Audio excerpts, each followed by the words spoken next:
Italy, just the name makes you think of sunny vineyards, rolling hills and exciting cities.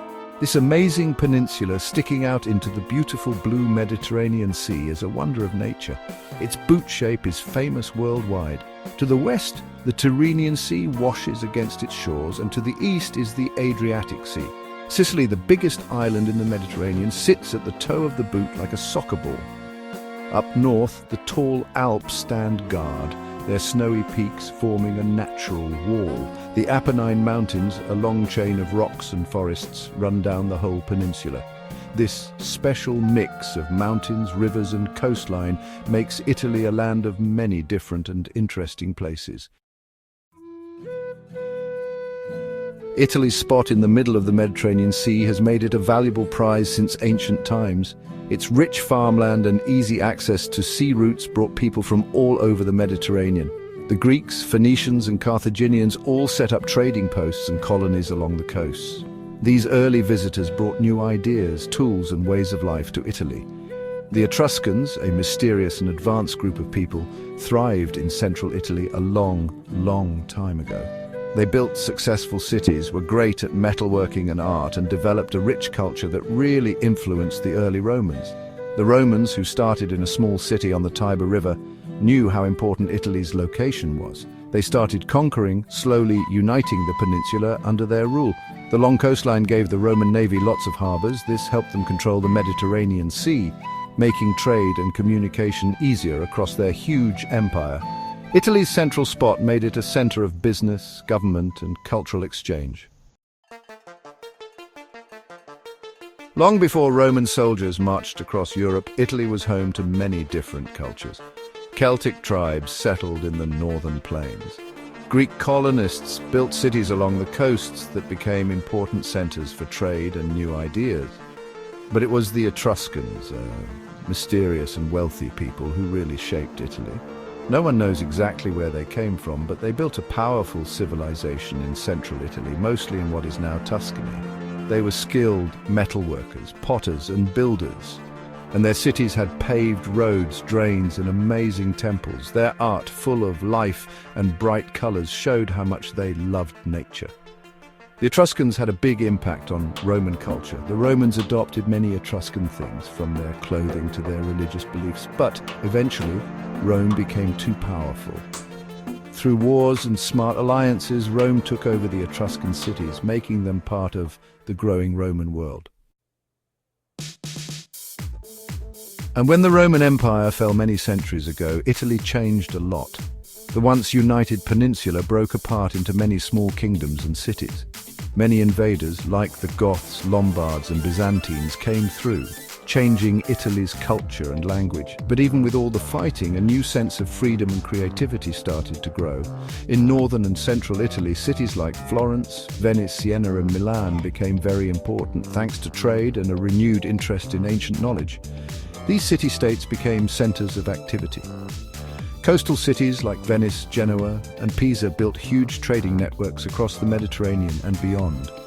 Their ships, full of silks, spices and other exciting goods, made these cities very rich, allowing them to build beautiful buildings and support the arts. This time period also saw the growing power of the Pope. When the 1500s began, other European countries became very involved in Italy. Italy's good location and rich culture made it a prize everyone wanted.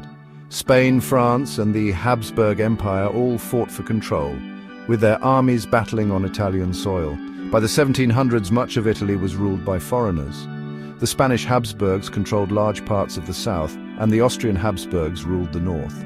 Even though this foreign rule was often harsh, it didn't stop Italian culture from shining. Even with all the political problems, Italian cities remained centers of art, music and literature. The Renaissance, which started in Florence, continued to grow. Amazing artists like Michelangelo, Leonardo da Vinci and Raphael created masterpieces that changed art forever. Even with foreign rulers, Italian culture stayed strong, changing and growing despite the difficulties. In the 1800s, a new idea of nationalism spread across Europe. In Italy, which had been divided for so long, this feeling sparked the Risorgimento. This was a passionate movement to create a single, independent Italian nation. Writers, artists, and revolutionaries who dreamed of a united Italy free from foreign control led the way. Important leaders rose up. Giuseppe Mazzini, a passionate revolutionary, inspired many with his vision of a free Italy. Giuseppe Garibaldi, a brave military leader, won the hearts of the people.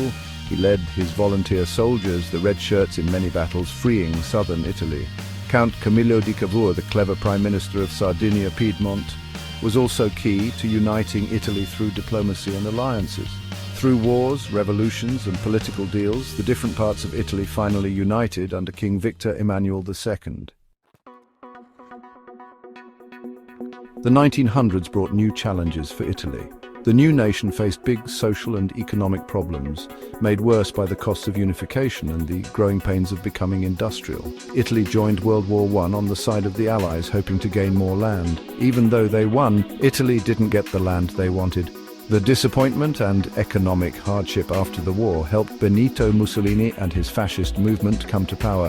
In 1922, Mussolini took control, creating a government that stopped anyone from disagreeing with him and took away people's freedoms.